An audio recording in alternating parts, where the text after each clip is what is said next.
YouTuber Ranveer Allahbadia has got some relief from the Supreme Court of India in the India's Got Latent case. The Supreme Court has granted the YouTuber and podcaster permission to resume the Ranveer show while maintaining strong criticism of his remarks on the controversial YouTube program India's Got Latent. However, the Supreme Court of India has barred Ranveer Allahbadia from talking about the case in the Ranveer show.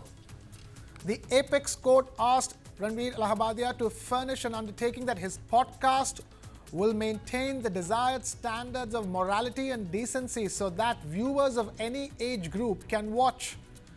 During the latest hearing, Solicitor General Tushar Mehta remarked that he had watched the show out of curiosity and found it not just vulgar but perverse. The bench, headed by Justices Suryakant and N. Koteshwar Singh, reiterated that while freedom of speech is a fundamental right, there must be a clear boundary when it comes to obscenity. The court also questioned whether digital content creators assume that they have a license to use inappropriate language in the name of free expression. Previously, the court granted Allahbadia interim protection from arrest but also imposed restrictions on his content. Seeking relief, Allahbadia filed an application stating that his livelihood depends on his shows and that he employs 280 people who are affected by the restriction. We have my colleague Piyush Pandey now joining us live for more on that big story. Piyush, finally relief for Allahbadia.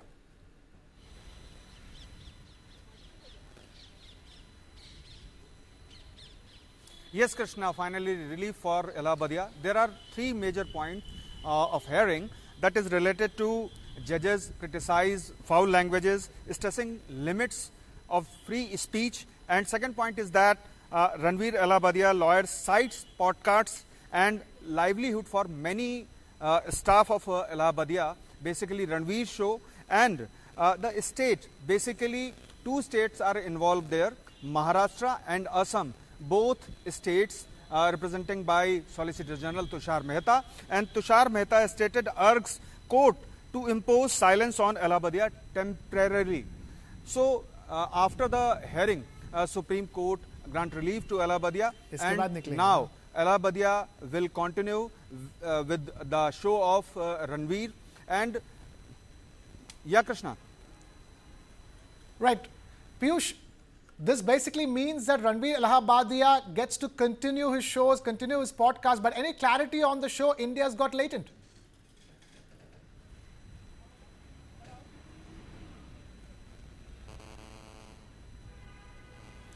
No, the Supreme Court grant permission for only Ranveer Allahbadia show, and other shows are not granted by Supreme Court, and Supreme Court says specifically the show will remain continue when the sobriety and the morality will be there, and they will file undertaking related to this show, and after that they will allow for show. The Supreme Court. Yes, Krishna. Piyush Pandey there joining us with the latest on that big story. Thank you, Piyush, for being with us. In a significant ruling, the Supreme Court held that visually impaired persons are eligible to become judges, striking down the Madhya Pradesh Judicial Services rules. The apex court said that the visually impaired cannot be denied the opportunity of employment in judicial services. Under this rule, visually impaired people were barred from participating in the selection process for appointment to judicial services. The rule was challenged by a woman whose visually impaired son could not appear for the selection process to become a judge. A bench of Justices J.B. Pardiwala and Justice R. Mahadevan said that no candidate can be denied an opportunity to appear for recruitment in judicial services on the account of their disability.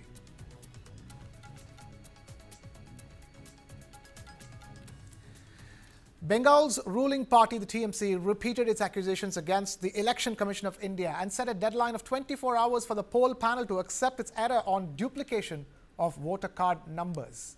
Taking to social media platform, TMC Rajya Sabha MP Shagarika Ghosh said, and I quote, "Dear EC, come clean on epic card duplication scam in the next 24 hours. What has happened is criminal. If you don't, we will release another expose tomorrow. Earlier, Trinamool's Rajya Sabha Parliamentary Party leader Derek O'Brien also said that if the Election Commission fails to admit its error, the party would come out with more documents. O'Brien, along with Ghosh and Lok Sabha and MP Kirti Azad, displayed lists with details of voter ID cards with the same epic number and said most of them were from states ruled by the BJP. After the TMC flagged identical voter card numbers to electors in 2 different states, the Election Commission on Sunday said it will rectify the issue and also update its technology-driven platform. The poll authority asserted that while the elector photo identity card or EPIC numbers of some of the voters may be identical, the other details, including demographic details, assembly constituency and polling booth, are different.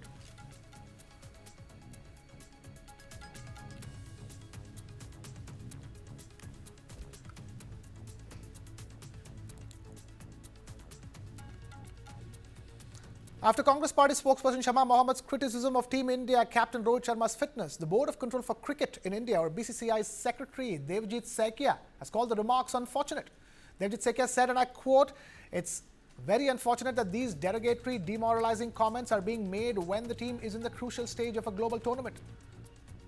Congress Party spokesperson Sharma Mohammed had sparked controversy with her remarks on Rohit Sharma, criticizing his leadership and making a comment about his physique as well. Her post on social media platform X during India's Champions Trophy clash against New Zealand drew strong backlash from fans who defended Rohit by highlighting India's achievements under his captaincy. In her now deleted X post, Sharma Mohammed had stated that Rohit Sharma is fat for a sportsman and needs to lose weight, calling him the most unimpressive captain India has ever had. Her comments were met with widespread criticism, with many pointing to his stellar performances and leadership record. When a Pakistan-based sports journalist countered her claims, praising Sharma as a mighty, effective and world-class performer, Sharma Mohammed doubled down, questioning his credentials compared to past Indian cricket legends like Ganguly, Tendulkar, Dravid, Dhoni, Kohli, Kapil Dev and Shastri. She dismissed him as a mediocre captain and player who was lucky to lead India. Now, post the backlash, Sharma Mohammed, in an attempt to clarify her stance, compared Rohit Sharma to Virat Kohli and stated that Kohli always compliments fellow cricketers. Defending her comments, she insisted that she spoke in a generic manner and questioned why she couldn't express her opinion in a democracy. Following the backlash, she deleted her post. Meanwhile, the Congress Party has distanced itself from the controversy. It is not body shaming. It's about the fitness of a sports person. I always believe a sports person has to be fit. So I felt he's a bit overweight and I just tweeted on that. And I've been attacked for no reason, And when I compared him to the other captains, previous captains like Dhoni, or for that matter, Ganguly, Dravid, Tendulkar, Kapil Dev. So I put in and Virat. I put in a statement because I found him, I have the right, it's a democracy. What is wrong in saying? Let's not forget how Virat Kohli was attacked when he supported his teammate Mohammad Shami, when they lost against Pakistan and most of these bucks over here started, attacking Mohammad Shami, and Virat, being a captain, a good captain, stood by his teammate. Virat Kohli, whenever there is a youngster who catches a ball in a match, he goes and hugs him. He leads from the front. He scores runs. He's a captain of the team. And also, let's understand, he always compliments the other person. When there is a opponent who does well, Virat Kohli compliments them, So that is what you have to understand. So I just spoke in a generic manner. And I fail to understand in democracy, we don't have the right to speak in such a manner. This statement is not just the statement of Sharma Mohammed. She may now delete the tweet, but she has reiterated her stand in the media, and she has fat-shamed and body-shamed the Indian cricket team captain Rohit Sharma, and it is being done at the behest of Rahul Gandhi. It is being done at the behest of Sonia Gandhi. It is being done at the behest of the Congress Party leadership. Otherwise, they would take action on her and see the pattern. When India achieves something in the diplomatic space, when we organize G20, they attack India. When we are doing successful elections in Jammu Kashmir or in the country, they go on foreign soil and they attack Indian democratic institutions. When Indian army achieves surgical strike, they question the surgical strike, the Balakot airstrike. Anything that India gets as a success, because they hate the current dispensation, they start targeting Indian organizations, Indian institutions, and today they have not even spared the Indian cricket team. Amidst the delimitation row, Tamil Nadu's Chief Minister M.K. Stalin has urged newly married couples in Tamil Nadu to plan families immediately so that the state gets an advantage when the delimitation exercise is held. Stalin stressed that the state's successful family planning measures have now put them at a disadvantage. The Chief Minister has warned that population-based delimitation could impact Tamil Nadu's political representation. The Chief Minister has contended that the delimitation exercise expected to be conducted after 2026 will put southern states at a disadvantage. He said that the southern states had effectively implemented family planning over the years, but this population control may work against them when delimitation is conducted based on demographic change. Listen to what he said. முன்பெல்லாம் குழந்தைகளை நீங்கள் பெற்றுக்கொள்ள வேண்டாம், அவசரப்பட வேண்டாம், கொஞ்சம் பொறுமையாக இருங்கள் என்று சொல்லிக் கொண்டிருந்தோம். இப்போ சொல்ல வேண்டிய அவசியம் வரல, சொல்லக்கூடாது இப்போ. ஏன்னா மக்கள் தொகையின் அடிப்படையில் இடஒதுக்கீடு அந்த நாடாளுமன்ற உறுப்பினர் எண்ணிக்கை வரும் என்று சொல்லுகிற நேரத்தில் நமக்கு மக்கள் தொகை அதிகம் இருந்தால்தான் எம்பிக்கள் அதிகம் வரும் என்ற நிலை இன்றைக்கு உருவாகி இருக்கு. ஆனால் நாம் குடும்ப கட்டுப்பாட்டில் கவனம் செலுத்தி அதில் வெற்றி கண்டோம். அதனால் இந்த நிலை நமக்கு ஏற்பட்டிருக்கிறது. ஆனால் இப்போ யாரும் உங்களுக்கு குழந்தைகள் நீங்கள் அவசரப்பட்டு பெற்றுக்கொள்ள வேண்டாம் என்று நான் சொல்ல மாட்டேன். உடனடியாக பெற்றுக்கொள்ளுங்கள். During the inaugural session of the two-day-long National Conference on Indus Valley Civilization, Tamil Nadu's Governor R.N. Ravi said that none of our literature has used the word Aryan as a race. He said that in more than 2,000 years of literature, the word Aryan has never been used. The special conference, Indus Civilization, its Culture and People, Archaeological Insights, was organized by the Center for South Indian Studies at the D.G. Vaishnav College in Chennai. R.N. Ravi went on to say that in the last 60 to 70 years, the Dravidian ideology has created a narrative of differences between Aryan and Dravidian, portraying Aryans as a race and propagating the theory of an Aryan invasion of India. Arya is one who is discreet, who has vivek. In Tamil we call vivegam, in Sanskrit vivekam. So he or she has a right conduct, conducts appropriately. Prakritasharu, time, deskal, time and space. Appropriate conduct. Right and wrong. The one has a discretion, who has a sense to discriminate right and wrong. And that is why, out of respect, people have been called Aryan. And here there are arguments to say that Ayya, when we use the word in Tamil, Ayya, is a Prakrit of Aryan. It says as respect. It is not a race.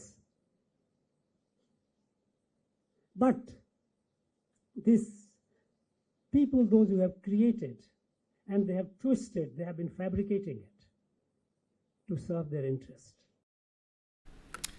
Prime Minister Narendra Modi marked World Wildlife Day with a visit to the Gir Wildlife Sanctuary, where he went on a lion safari this morning. He had stayed overnight at Sin Sadan, a forest guest house in Sasan, after offering prayers at the Somnath temple on Sunday evening. Accompanied by ministers and senior forest officials, Prime Minister Modi toured the sanctuary before leading the 7th National Board for Wildlife, or NBWL, meeting. The 47-year-old NBWL includes representatives from various states, NGOs, and the Chief of Army Staff. During his visit, the Prime Minister also interacted with women forest officers and reviewed conservation efforts under Project Lion, for which the centre has allocated over 2,900 crore rupees. PM Modi also attended the National Wildlife Board meeting.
In the latest in the tug of war within the Congress party in Karnataka, veteran Congress party leader Veerappa Moily has declared that Deputy Chief Minister D.K. Shivakumar's rise to the Chief Minister's post is inevitable. At a Congress event in Karkala, Moily asserted that no one can stop D.K. Shivakumar from becoming Chief Minister, stating, and I quote, "It is 100% certain. It is just a matter of time," unquote. Calling it a settled matter, Moily has set the stage for a potential leadership shift in the state. Karkala ಪುಣ್ಯಭೂಮಿ ಗೊಮ್ಮಟೇಶ್ವರನ ಊರು, ಅವರು ಗೊಮ್ಮಟೇಶ್ವರನ ಥರ ಬೆಳೀಲಿ. ಇಡೀ ಇವತ್ತು ನಾವು ಕರ್ನಾಟಕದ ಪ್ರದೇಶದ ಕಾಂಗ್ರೆಸ್ ಸಮಿತಿಯ ಅಧ್ಯಕ್ಷರಾಗಿದ್ದರೂ ಕೂಡ Congress ಸಂಕಷ್ಟದಲ್ಲಿರುವಾಗ, ಅಪಾಯದಲ್ಲಿರುವಾಗ The MLA ticket praised his leadership and organizational skills, crediting him for the Congress party's resurgence in Karnataka and beyond. Meanwhile, D.K. Shivakumar himself has refrained from commenting on the issue. I don't want to comment on it. I was in a workers' meeting. I went to give the pledge to all the booth workers, booth presidents, because I have to travel all over the state as a party president. So he has commented. I don't want to comment on those issues. Political circles are rife with talks of a rotational chief minister formula, with reports suggesting that D.K. Shivakumar could take over as chief minister by December 2025. Though the Congress party has never officially confirmed this. Ministers and leaders close to the current Chief Minister Siddaramaiah have dismissed any leadership change, insisting that he will complete his 5-year term. Meanwhile, Congress Party President Mallikarjun Kharge recently warned party members to avoid public remarks on leadership transitions, urging them to focus on governance instead. No, I definitely, everybody has got a weightage on this issue. If he has said something, he has to answer, not me, right? It is his opinion. It's not a high command opinion. But see, Mr. Moily or anybody else did not say Mr. D.K. Shivakumar is going to be the CM today afternoon or tomorrow. They are saying one day he will be rewarded for his hard work. So be it that the high command will decide it. If I say it in front of the media, is it going to happen? It won't happen. Our responsibilities are very clear. Mr. Siddaramaiah is the Chief Minister, Mr. D.K. Shivakumar is the PCC President and the Deputy Chief Minister. I am the RDPR Minister. We have our responsibilities cut out. What is the problem in that? I might want somebody X, Y, Z to be the same. One day, let it, whoever has worked hard, they will be rewarded today or tomorrow. Mr. Shivganga spoke again, time and again. He said, whatever, it is his opinion. Like how I am giving you my opinion, it is his opinion. Meanwhile, Karnataka's Deputy Chief Minister D.K. Shivakumar has issued a stern warning to the Kannada film industry for their lack of support during the Congress party's Meghdatu Padayatra and their minimal attendance at the recent Bengaluru International Film Festival. Expressing his displeasure at the festival's inauguration, Shivakumar noted that despite invitations, only a few Kannada film industry members like actor Duniya Vijay and music director Sadhu Kokila participated in the Meghdatu Padayatra. He emphasized the importance of the film fraternity's involvement in state events, stating that future participation is expected. In response, opposition party leaders criticized Shivakumar's remarks. BJP MLA and film producer Muni Ratna asserted that the Kannada film industry is not Shivakumar's personal domain and highlighted the absence of Kannada flags during the Padayatra, questioning the need for industry participation in a politically branded event. JDS leader and actor Nikhil Kumaraswamy countered by stating that the film industry is not new to them and that many politicians, including his father H.D. Kumaraswamy, began their careers in cinema before transitioning into politics. The controversy has sparked widespread discussions within both the film fraternity in Karnataka and political circles. But ನನಗೆ ಈ film industry ಬಗ್ಗೆ ಭಾಳ ಕೋಪ ಬಂದ್ಬಿಟ್ಟಿದೆ, ನನಗೆ ಸಿಟ್ಟು ಬಂದ್ಬಿಟ್ಟಿದೆ. Film chamber of commerce ಈ ಆ್ಯಕ್ಟ್ರ್ಗಳ ಬಗ್ಗೆ ನನಗೆ ಸಿಟ್ಟು. ನಮ್ಮ ನೀರು ನಮ್ಮ ಹಕ್ಕು ಅಂತ ಪಾದಯಾತ್ರೆ ಮಾಡಿದೋ. ಕಷ್ಟ ಕಾಲದಲ್ಲಿ ಬೆಂಗಳೂರಿಗೆ ನೀರಿಗೋಸ್ಕರ. ಸಾಧು ಕೋಕಿಲ ಮತ್ತು ವಿಜಿ ಇಬ್ಬರು ಬಿಟ್ಟರೆ ಯಾರೂ ಪಾರ್ಟಿಸಿಪೇಟ್ ಮಾಡಲಿಲ್ಲ. ನೀವು ಅಸೋಸಿಯೇಷನ್ ಅವ್ರು ಬಂದಿದ್ರಿ, ನೀವು ಅದನ್ನ ಕಲಾವಿದರ ಪೈ ಕೇಳ್ತಾ ಇದ್ದೀನಿ. ನಮಗೂ ಗೊತ್ತಿದೆ ಎಲ್ಲ, ಯಾರ್ಯಾರಿಗೆ ಎಲ್ಲೆಲ್ಲಿ ನಟ್ಟು ಬೋಲ್ಟ್ ಟೈಟ್ ಮಾಡಬೇಕು ಅಂತ ಕೂಡ ನನಗೆ ಐ ನೋ ದಟ್. ಬಟ್ ಸ್ವಲ್ಪ ತಿಳ್ಕೊಳ್ಳಿ ಇರಲಿ. On the actors and the artists that DK Shivkumar attacked, how do you see that? See, it is a very, very insensitive statement, I must tell. See, they have not taken anybody to contract. They are not paying anybody. They are not paying any actors. I will tell you, you have to remember Gokak Chalwali. When late Dr. Rajkumar ji was himself involved, and whole of the film industry was involved in Gokak Chalwali. But what Shivkumar ji has told, during the Mekedatu, it was politically motivated. So I think this is the main reason they wanted to back out, actors. Not just actors, technicians, directors, producers. First, they have to respect them. Otherwise, I am telling you, please, all the technicians and all the film industry, if this is going to happen, everybody should step down and have a clear protest against DK Shivkumar. Last question, 2.5 years and the Congress is fighting over the Chief Minister's post. How do you see this? Siddaramaiah is still not finished. Say, this is none of our business, boss. Because whoever is going to be the Chief Minister, ultimately we are not going to see any beneficiary here. Because ultimately, But so far they have decided he'll be the Chief Minister. it is left to them. It is left to them. It is left to their party. Nearly 5 lakh children in Karnataka face an uncertain future, trapped by the rigid enforcement of the National Education Policy 2020's Class 1 age rule, mandating children to be 6 years of age to enter Class 1. Thousands of families who enrolled their kids in pre-primary under the previous system are now paying the price. These children, ready for Class 1, are being held back, forced to watch their friends move ahead while they remain stuck in pre-primary, crushing their confidence and sense of belonging. The previous BJP government had granted an exemption after parental protests, but in November 2022, it reversed its stance, deciding to strictly enforce the rule from 2025-26 onwards without considering the children already in the system. Now, families are bearing the brunt financially, emotionally and socially. While Delhi, Maharashtra, Odisha and Madhya Pradesh have adapted and offered relaxations for affected children, Karnataka refuses to budge. The demand is clear: extend the relaxation to children already in the system before 2022, but do not let them waste a year of their lives. My colleague Nabila spoke with distressed parents. Here's what they had to say.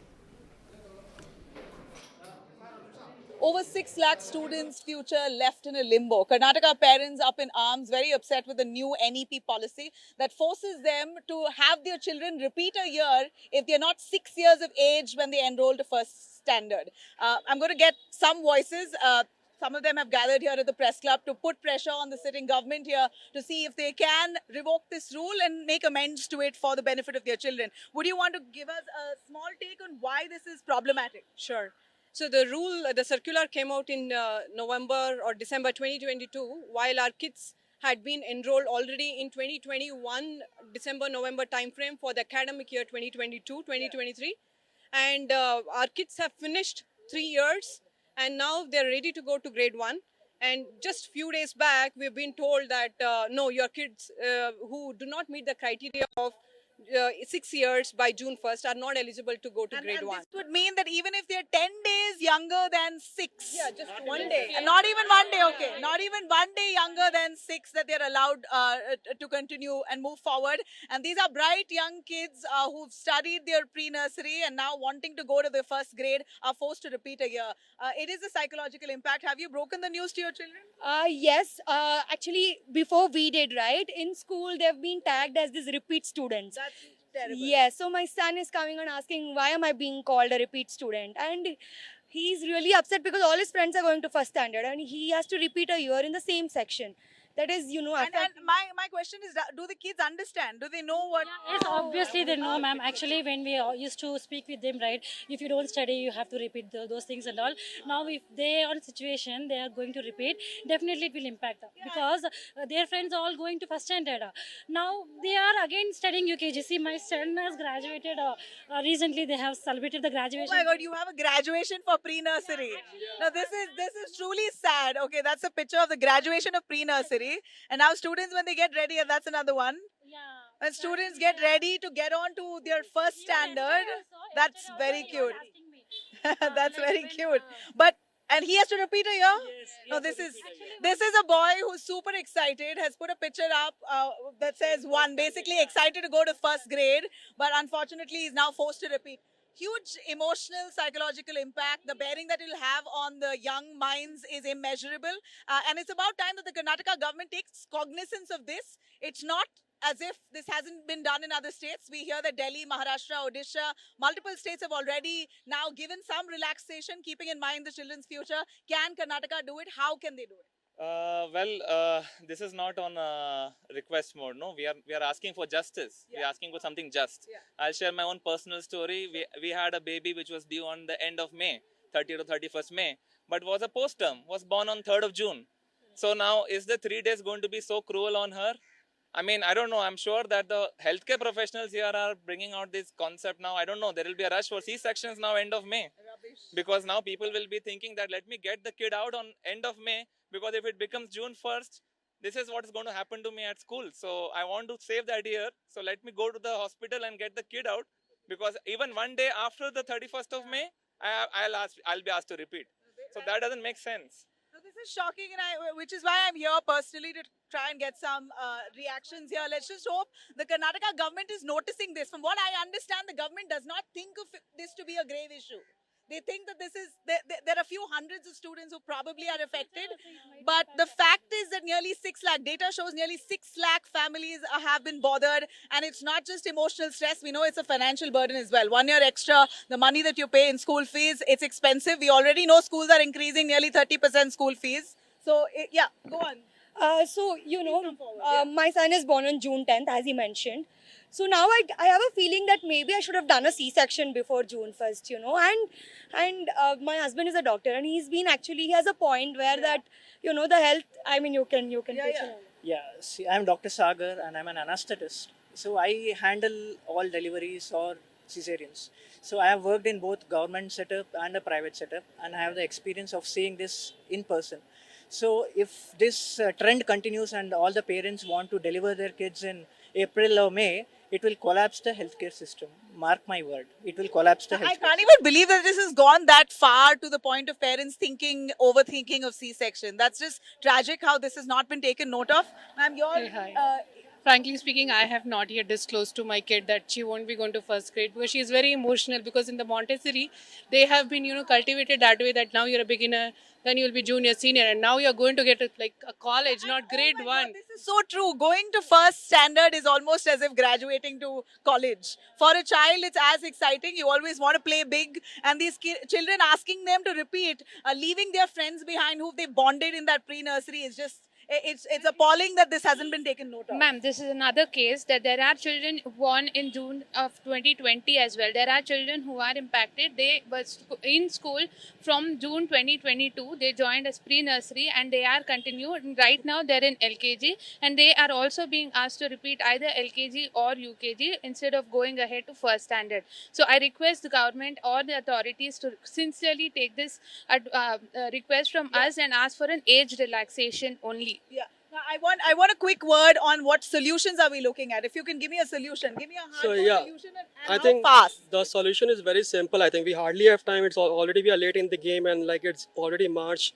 So the simple solution, I think, would be just a relaxation of the age criteria, right?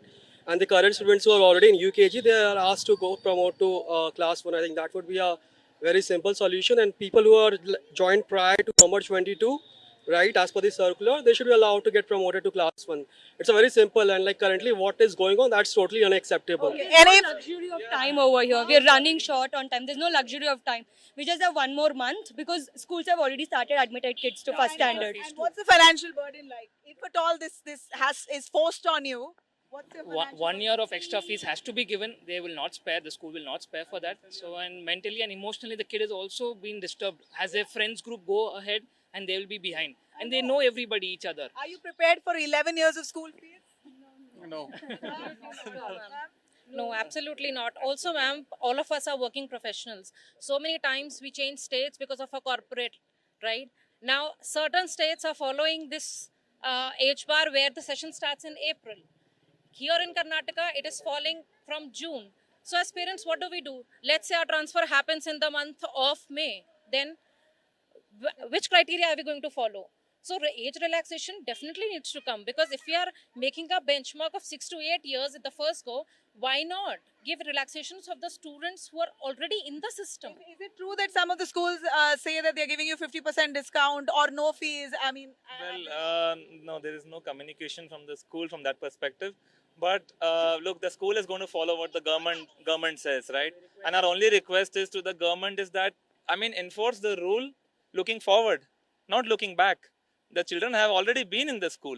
We understand if you say today that from next year the rule is applied, no, or if you have said that 2022 the circular has come out, so the people who have come after 22, at least they are aware. We are not even aware about that, right? When we were implementing a rule in retrospect is not boding well with the families, because this is something that they should have thought.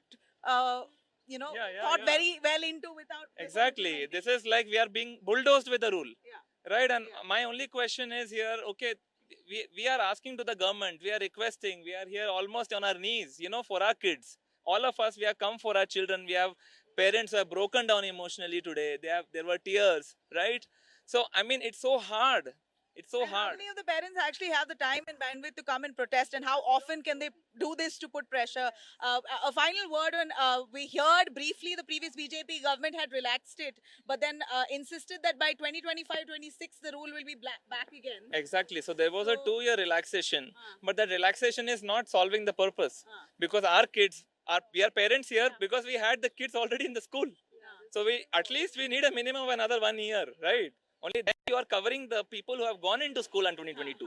So basically, finally, you want the rule to be implemented on children after the law was brought into place, or the policy was put in place. So all the children who are already in school needs to be promoted to first grade rather than asking them to repeat the year. Yes. So we don't have any issue with the age or anything as such, but our only issue here is, we request that you promote all the children who have been admitted to school prior to the order being passed in 2022. So all the children who are admitted to school in 2020, 2021, kindly promote them and give them a relaxation for this year so that they can go ahead and they are not disturbed mentally. Have you all spoken to anyone within the government so far? What's been the response? We have been visiting the Education Minister, the Commissioner for School Education, and also the Principal Secretary. They say we are looking into it, but we don't have time, right? Yeah, while looking into it gives no So we still have, we have met the officials, but we still have hope, faith, trust in them, trust in the education system, trust in the government. We hope and we trust them that they'll give an exception and don't jeopardize the future of the kids. Absolutely. So parents are coming to the point to think that, okay, let me quit my job, let me leave Karnataka and let me go to Odisha or let me go to Maharashtra, where at least the kid will continue the education. What about for second, third? Are there rules and age? It's not for them. It's not for them. It's just for first standard, 6. 6 year. So 6 on June 1st, 2025. So my daughter is 6 on June 3rd. And my son is June 5. So for 4 days you have to repeat 1 year. And both are working. Now yesterday also we were talking, okay, we'll go to our native only. At least our child will promote to next standard. This is unsettling, it's unfair, and it's absolutely appalling that the government hasn't taken cognizance of these nitty-gritties while actually implementing it. NEP is a central policy. It's a policy implemented by the central government.